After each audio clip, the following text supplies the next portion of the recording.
France, Austria, and now Switzerland. This is an extremely difficult time for Europe. In the latest incident, a Swiss woman attacked another woman with a knife and grabbed another by the throat at a departmental store. This happened in the southern Swiss city of Lugano and is now being seen as a suspected terror attack. The attacker has been identified as a 28-year-old woman. She was pulled away by a couple at the scene before being arrested. The Swiss police is saying that the suspect was apparently known to the authorities from an investigation into quote-unquote jihadist terrorism in 2017. According to them, the woman wanted to travel to Syria that very same year but was stopped at the Turkish-Syrian border.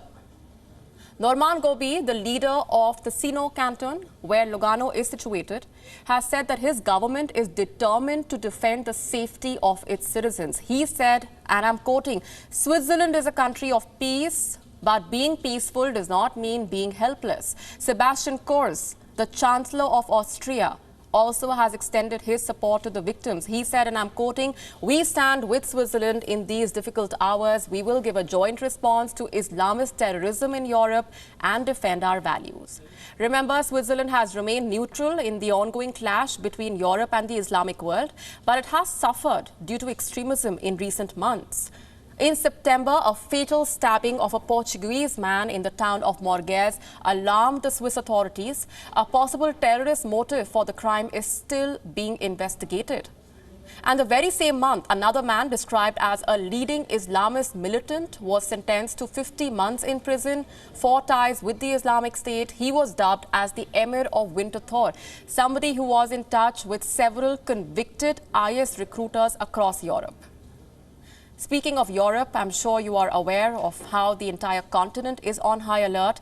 Due to the rising acts of terror, several European nations have suffered due to terrorism in recent months. In France, a total of 8 major terror-related incidents have taken place in the last 10 months. They range from the ramming of cars to the stabbing and shooting of policemen to the beheading of a teacher and a churchgoer. The French government is cracking down on individuals who may have extremist tendencies but is facing a backlash as well for doing so. So is Austria. On the 3rd of November, a group of attackers opened fire at civilians at 6 different locations in Vienna. 5 people were killed, several others were injured. The Austrian government has been fierce in its response. The Austrian Chancellor has vowed to root out the radicals. Addressing the nation earlier this month, he said the attacks reflected hatred for their way of life. You have to listen to this. In the meantime, it has been confirmed that yesterday's attack was clearly an Islamist terrorist attack.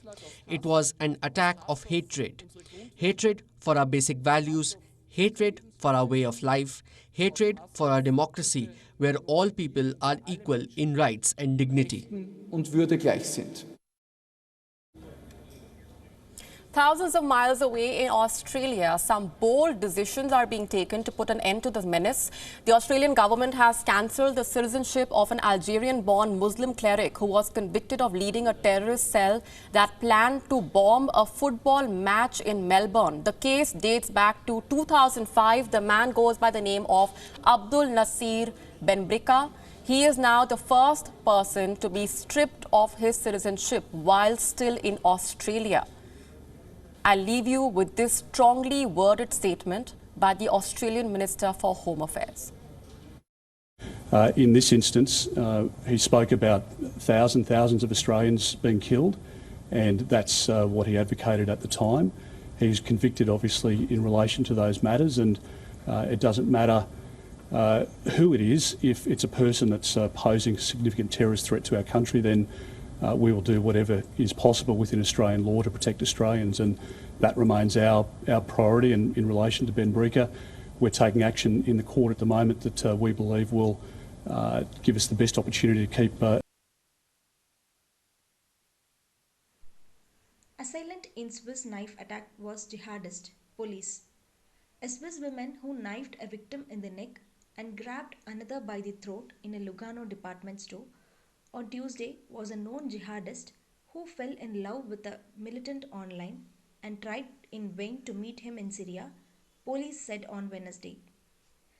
Federal prosecutors have called the incident in the Italian-speaking southern canton of Ticino a suspected terrorist attack and taken charge of the investigation.